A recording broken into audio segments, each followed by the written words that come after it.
ang GMA Regional TV, One Mindanao.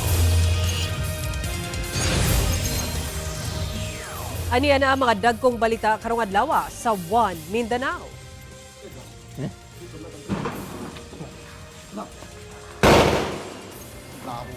Upat ka individual, samdan atol sa pinusilay sa pagpasurrender sa sospek sa pagpusil patay sa usa ka barangay kagawad sa Tipo-Tipo, Basilan. Usa ka mananagat na rescue human mitikyaob ang gisakyang bangka sa Parang Sulu. Tabo system o pagbalhin sa mga pasahero sa laing bus pag-abot sa guba nga kalsada human sa landslide sa Barangay Palakapaw sa Quezon, Bukidnon, isuspende sa LTFRB 10. Davao Tourist Passport, gilusad agig pagpromotar sa turismo sa Davao City.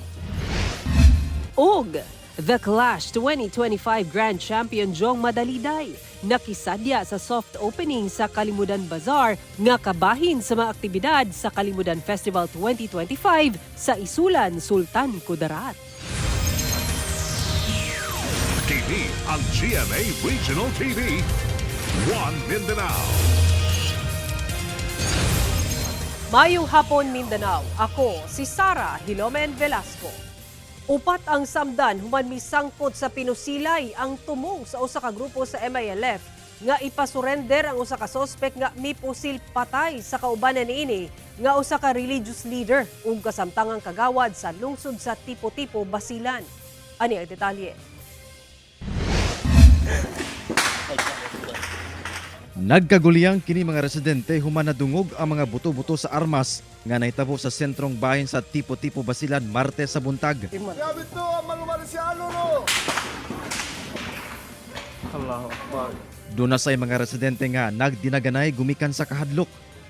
Ang ubang residente nagpadapli na sa kalsada ug naniid sa nahitabong pinusilay. Atol sa hitabo, gilayong ipasiradaan ang mga kadalanan padulong sa lugar kung asa nahitabo ang pinusilay. Ang maong lugar daw kalit na himong ghost town. Sumala pa, ang maong pinusilay nahitabo human ang himong agreement tali miyembro sa MILF, AFP, PNP o Provincial Government of Basilan alang sa negosasyon kalabo sa pagdakop sa usa sa tulo ka lalaking sospek nga mipusil patay sa usa ka religious leader sa MILF samtang kini nagulat sa usa ka bus terminal sa Lamitan City niadtong October 21. Ang maong biktima giila nga si Kagawad Nazri Tarahin nga taga Barangay Bagindan, Tipo-Tipo. Yung mga suspect ko na perpetrator, taga Tipo-Tipo, yung mga drug pusher, mga drug addict. Kasi parang walang assurance na galing sa LGU na o kaya sa law enforcement na magkaroon ng justisya. Kaya ang kagabi, napatak kami kagabi doon mismo sa mga grupo ng MILF. Pinausap namin yung mga commanders kung ano talaga ang mga gusto nilang, kumbaga mga demand nila. Mag-alis na sila sana, pero kaninang umaga, nung paalis na sana ng mga tropa ng MILF, biglang pinaputukan sila na noon. So nag-umpisa na yung putukan. Yung nagpaputok kaninang umaga, mga tropa ng drug pusher. Matod sa Provincial Government of Basilan, dili sa basta-basta nga makuha sa maong mga MILF ang sospek nga mipatay sa biktima sanglit iagi pa kini og due process of law. Kasi meron silang sinuspect na municipal guard ng municipal government. So ang gusto nila isuko sa kanila. Of which siyempre hindi rin naman suspect lang nila yon. Kasi nung tinanong ko ang PNP ongoing investigation nila, at wala pa silang clear picture. Pero sabi naman nila malapit sila doon sa conclusion. Sumala pa, napatay kuno ang maong biktima human niini gisita ang mga sospek gumikan sa illegal nga droga. Wala man silang alisan. Subalit, yung mga taga-benta ng Siabu, pinapagalitan ni Ustad Bahang yung nabaryo doon sa Lamitan. Kaya yung mga kamag-anak at sa mga kasamahan niya, hiningi niya sana sa mga LG sa taga-Tipo-Tipo, pasukin nila yung bumaryo doon. Atol sa pinusilay, anaa matod pa sa upat ka mga sibilyan ang inisyal nga nasamdan. Usa dinhi ang nakaangkon og serious injury nga gilayong ipatambalan sa ospital. Matod sa Provincial Government of Basilan, isolated ra ang maong kaso. Anasab sa maximum tolerance ang ipatuman nga seguridad. This is an isolated case na ano naman to na manage hindi naman nag-escalate kasi nga nakakausap naman natin ang both camp. In fact, yung municipal government is nasa defensive lang. Ang ating law enforcement pati yung security forces andoon to pacify, in-apply yung maximum tolerance, hindi sila nag-engage kahit merong putukan. Gilauman nga maundang na ang tensyon aron makabalik na sa ilang Pinoy-anan ang mga residente nga una nang mihawa sa maong lugar human makadawat og hulga usa ka adlaw una ang hitabo. Kauban si Gary Balantay, Efren Mamak, 1 Mindanao. Atong sayro ng dugang pang mga balita sa Mindanao, makauban nato si Efren Mamak live sa General Santos City. Efren. Salamat, Sara.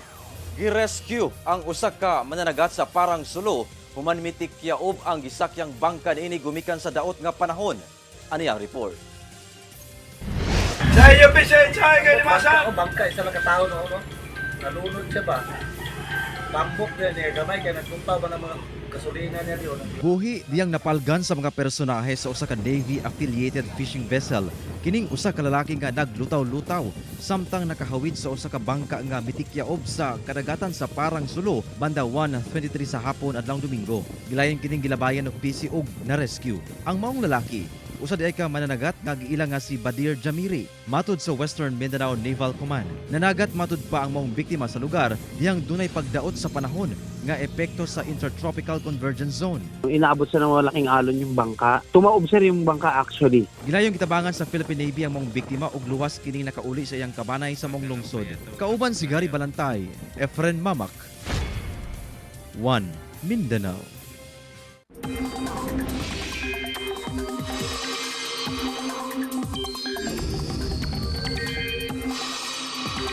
Nahilis na ang low pressure area dool sa Palawan kagahapon. Samtang opisyal nang gideklara sa pag-asa ang amihan season.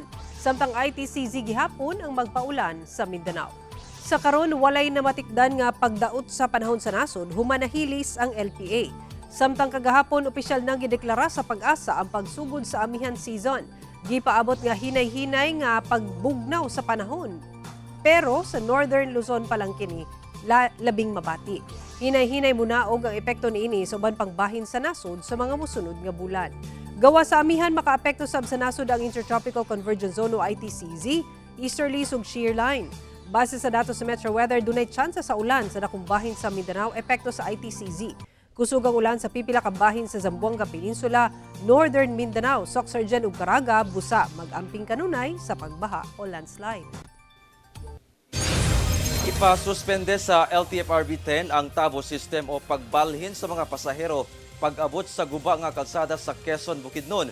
Human ang naitabong landslide sa Overview Road sa barangay Palakapaw tungod sa kadelikado niini. Samtang gimando na sa ahensya ang paggamit og alternatibong ruta pasunod og gawas sa Cagayan de Oro City padulong Davao City. Ang detalye sa report ni James Paulo Yap. Duha ka semana human ang nahitabong landslide sa sitio Kipulot, Barangay Palakapaw sa Quezon, Bukidnon. Gisuta ni Land Transportation, Franchising and Regulatory Board kun LTFRB-10 Regional Director Abu Samid matuwa ng sitwasyon sa sistema sa transportasyon sa lugar. Kahinumduman nga nagpatuman ang kumpanya sa bus nga Rural Transit Mindanao Incorporated nga nagabiyahe sa rutang Cagayan de Oro City to Davao City og TABO system. Diin mo kanaog ang mga pasahero pag-abot sa lugar nga na landslide og ibalhin sa pikas bus aron makadiretso na sa ilang biyahe. Sa iyang inisyal nga assessment, dili kuno luwas ang agihanan sa mga pasahero. Butang nga dili niya kini irekomendar nga ipadayon. Iniiwasan natin magkaroon ng any untoward incident. Oo.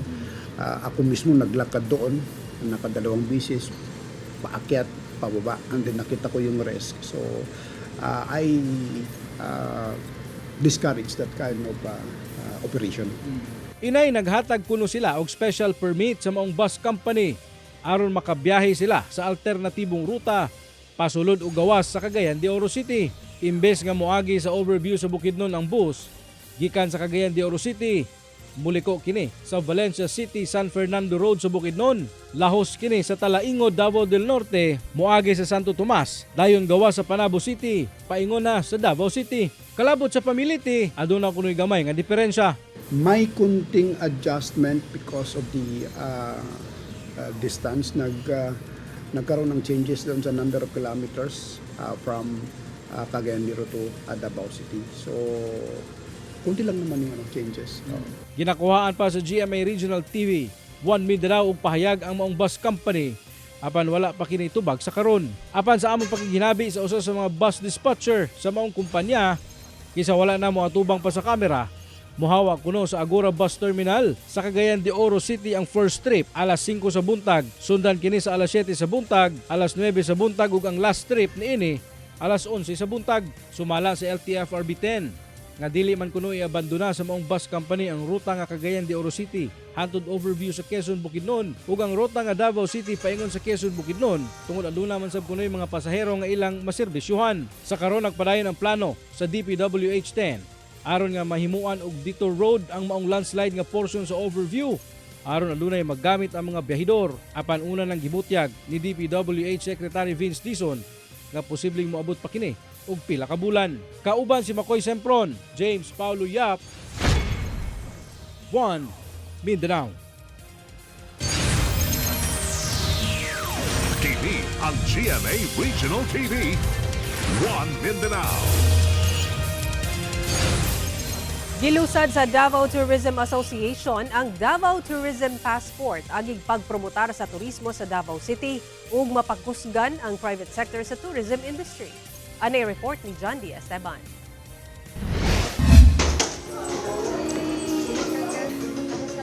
Opisyal na nga gilusad ang Davao Tourist Passport sa pagpanguna sa Davao Tourism Association o DATA. Ilang giklaro nga dili kini official government issued document. Usa kini ka tourist passport nga ang tumong matabangan ang private sector sa tourism industry sa Davao City. Actually, there's been a lot of noise about this Davao Tourist Passport. It is not a political passport, it is not a legal document, but it is a passport to push our beloved Davao. It's like an instrument or a channel for you to get into the different spots, the different restaurants, the different perks that we have. Kung doon na kay Davao Tourist Passport, mamahimo nga makabaton ka og diskwento o promo sa mga adtuan nga participating tourism establishment. Sa kada establishment nga adtuan o suluyan, tatakan sa establishment ang pasaporte isip souvenir. We actually encourage our tour operators to curate package tours specific to promoting Davao City. So we will be pushing the distribution second or third week of November. As we call it, the pre-selling. Effectivity of the document or the passport would be on January 1, 2026 up to December 31, 2026. So how do you get it? We will be posting on our official FB page, our distribution channel. Ang maong tourist passport mapalit sa kantidad nga 500 pesos. Once you are able to avail of even one or two of the offering inside the passport, you would get back more than what you have actually spent for the passport. Ang maong inisyatibo suportado sa Department of Tourism Region 11. So the DOT actually supports this initiative of the DATA as it really promotes travel and supports the local economy. Kauban si Bebot Cajes sa kamera, John D. Esteban, One Mindanao. Flood control project sa barangay Pagatpat sa Cagayan de Oro City nga una nang nataho nga nakitaan og liki ang karon. Nakan nagyod human misaka ang level sa tubig sa sapa. Barangay Council sa maong lugar nanawagan sa DPWH nga imbestigahan ang maong proyekto tungod nakahatod og kabalakas sa ilang mga residente. Ani report ni Cyril Chavez. Naguba og polos mga tinambak nga yuta na lang ang makita human nakankan kining parte sa flood control project sa Zone 2 Barangay Pagatpat sa Cagayan de Oro City. Kini human misaka ang level sa tubig sa Ipunan River atol sa pag-ulan niadtong Domingo. Sumala sa barangay, nabalaka na ang ilang mga residente. Labi pa nga dakong tabang among flood control project aron dili maigo sa taas nga tubig baha. Gikan sa Ipunan River ang mga residente duol sa lugar. Karon nga nakankan kini, dako ang ilang kahadlok sa ilang seguridad. Gani, gidid-an una nila ang mga naga-jogging o walking sa mong proyekto. Atong iklaro lang gyud sa katawhan nga ang atong tumong dito is makita nga unsa bay safety sa atong katawhan kay daghan ta katawhan din nga himo og physical exercise, no, walking, the jog, and atong gisigilan ta og usa ba ang integridad aning kaning flood control. Usasab sa mga pangutana sa kapitan ug mga katawan sa lugar nga inay mga kabilya o bakal ang makita sa nagubang bahin sa flood control. Puros yuta naman hinuon kini. Ultimo ta nga tao nga magpahimo og balay o sa man nga istruktura, kinahanglan tag kabilya, but so far dito yuta man ang nakita nato, no. Yuta din ang bato dadahili og katong sa gi-finishing sa bato, simento nga gamay. So kay unta nga substandard kay labi na kay init kayo sa issue karon sa national ang flood control projects. Kay numduman nga among proyekto una nang nataho sa GMA Regional TV 1 Mindanao niadtong Setyembre human nga makitaan kini og liki sa mga residente sa lugar. Gilian kining giayo sa kontraktor kung asa ilang gipatch ang mga nakitang liki o gisumpay sab ang slab sanglit kini ang naguba. Sumala sa DPWH Region 10 nga wala na miatubang sa kamera. Ang proyekto nagsugod tuig 2019 ug natapos niadtong 2020 sa budget nga sobra 106 million pesos. Ang nadanyos nga parte ana sa 56 meters gikan sa 283 meters nga section 1 sa maong proyekto. Kini nga parte sab kuno ang bandahanan sa tubig sa Ipunan River butang nga madanyos gyud kini. Gibarugan sa ahensya nga dili substandard ang pagkahimo sa mga flood control project. Inay stone masonry facing ang structure. Busa boulders ra ang naa niini og matag 5 ka metro lang ang adunay kabilya.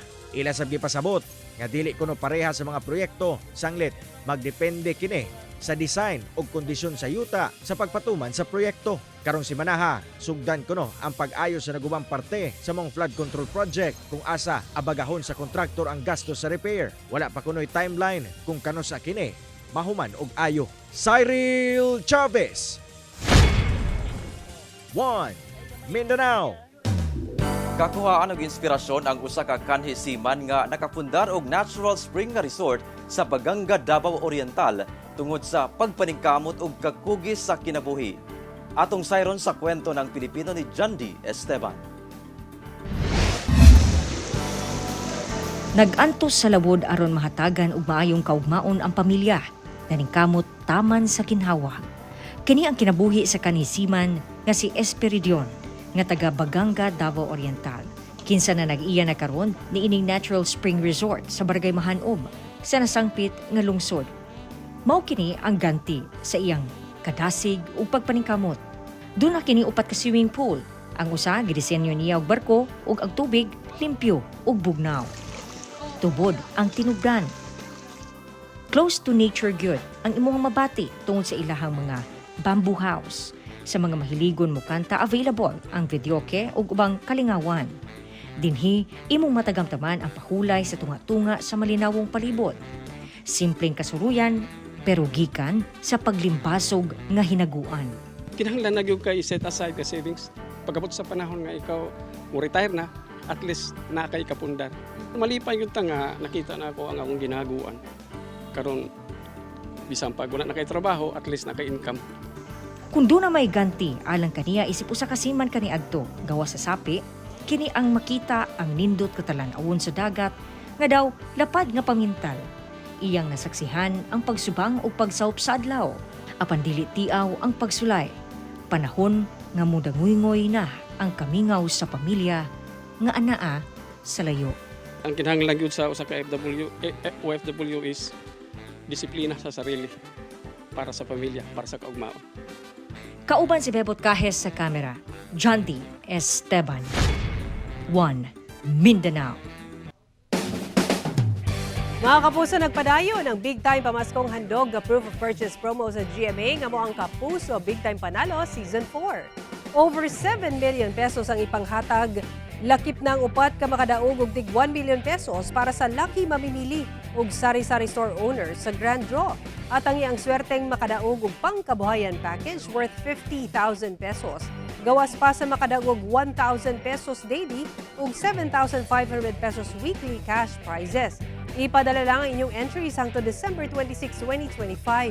Ihulog kini sa GMA Regional TV and radio stations, participating Mercury Drug branches ug ubang outlets sa Pure Gold nationwide. Ang jingle sa network promo gikanta ni The Clash 2025 Big Winner Jong Madaliday. Mga kapuso, magbantay sa fake news, fake Facebook accounts or scam text. Tutok lang sa GMA o mabisita sa official Facebook page ng GMA Promos para sa complete mechanics and announcements.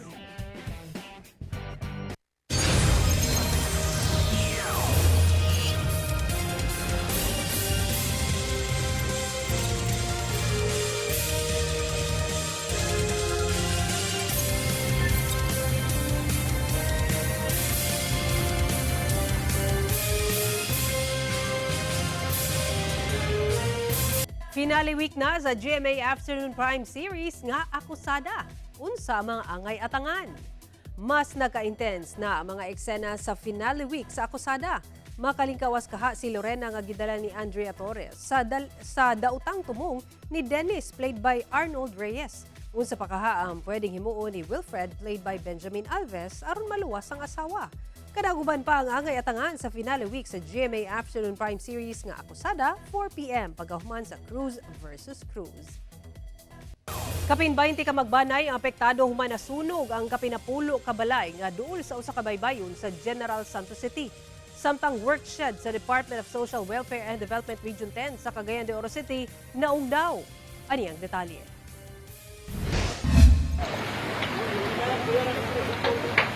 Gilayong gipakgang sa kabumberuhan ang dakong sunog nga nahitabo sa baybayon sa Proxilway San Roque sa Barangay Dadyangas West, General Santos City alas 12 sa kadlawon adlawng Domingo. Naabtan og halos usa ka oras og tunga ang pagpakgang sanglit dikit-dikit ang mga kabalayan.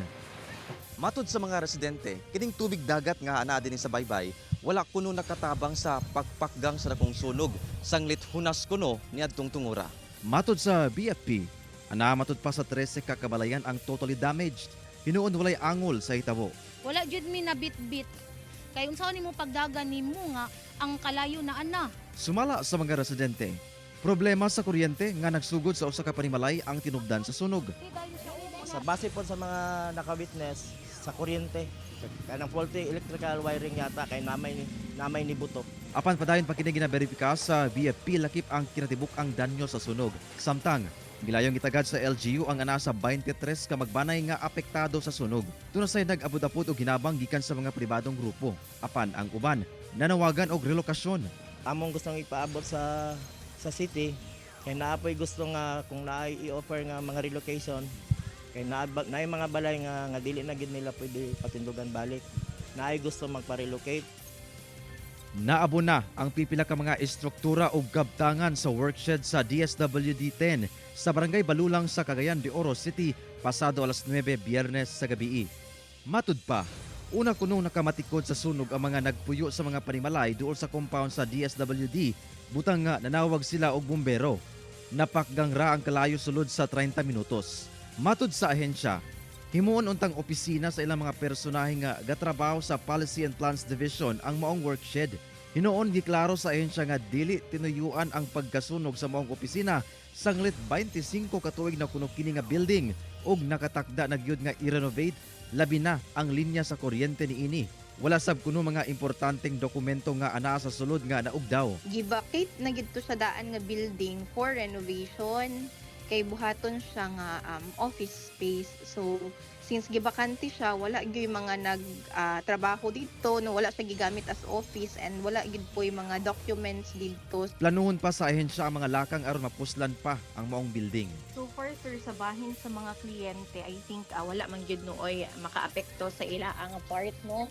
Pero when it comes siguro sa DSWD kato, medyo mahamper ang pag-transfer sa among personnel dadto nga area kay instead of ongoing na iyang renovations since na inahitabo i-reassess na pud ang plano. Kauban si Gary Balantay, Efren Mamak, 1 Mindanao.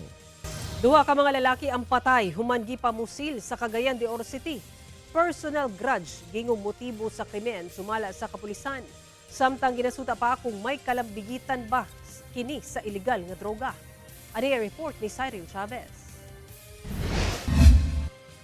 Nagbuyod og nagkadugo na diyang naabtan sa mga miresponding personahe sa Kugon Police Station sa Cagayan de Oro City.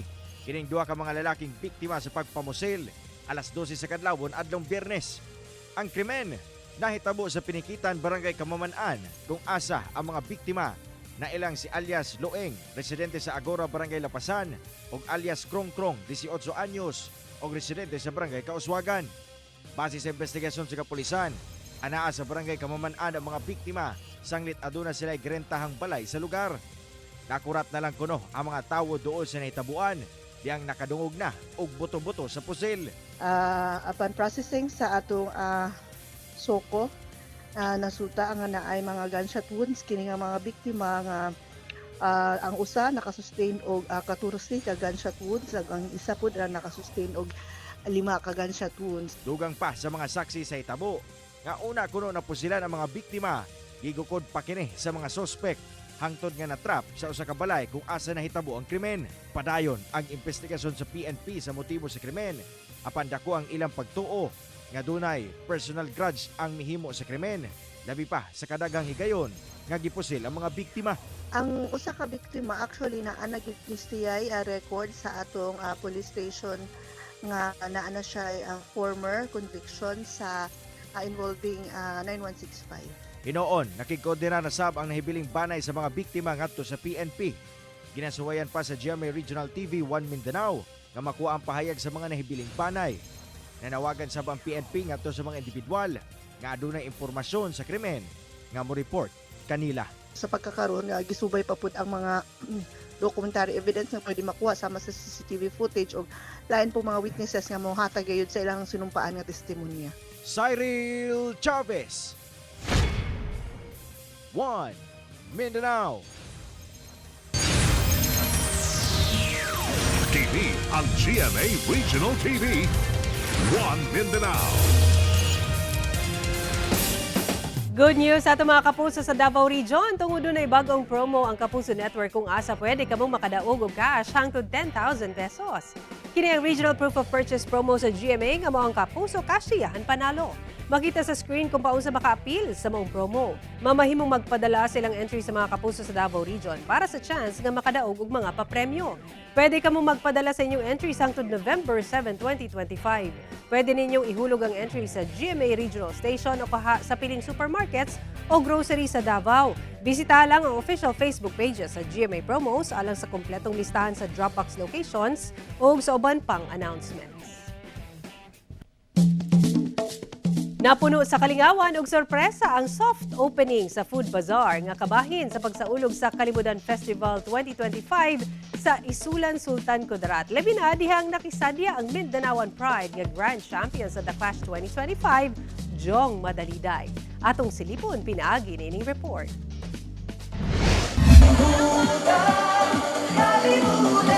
Festive vibes ang hatod sa soft opening sa Kalimudan Food Bazaar nga sinugdanan sa pagsaulog sa Kalimudan Festival 2025 nga gipahigayon sa Capitol Grounds sa Isulan Sultan Kudarat adlawng Domingo. Pipila ka mga negosyante na ang nagsugod sa pagpamaligya o mga lamiyang pagkaon nga garbo sab sa probinsya sama sa inihaw nga native chicken ug hito.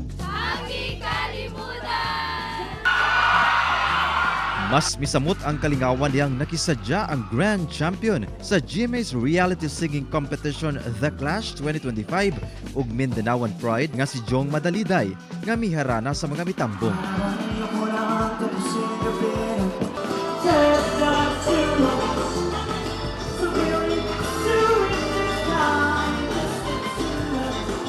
Grabe, sobrang nakakatuwa yung performance ko. Sobrang nakaka-overwhelm kung paano nila ako sinalubong, kung paano nila akong talagang welcome dito sa Isulan Sultan Kudarat.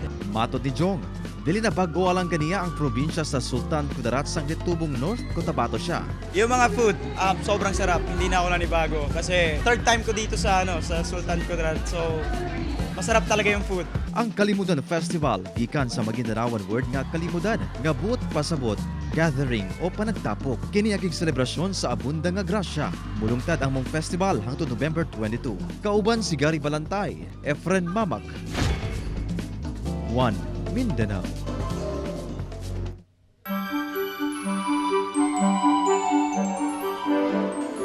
Mga kapuso, 58 kaadlaw na lang una magpasko. Ug mao kato ang mga ulihing balita sa Mindanao karong adlaw. Mamahimo ninyo kini makita pag-usab pinaagi sa pagbisita sa official website sa GMA Regional TV o bisitahan ang among official YouTube channel ug i-click ang subscribe button para sa pinakaulahing balita.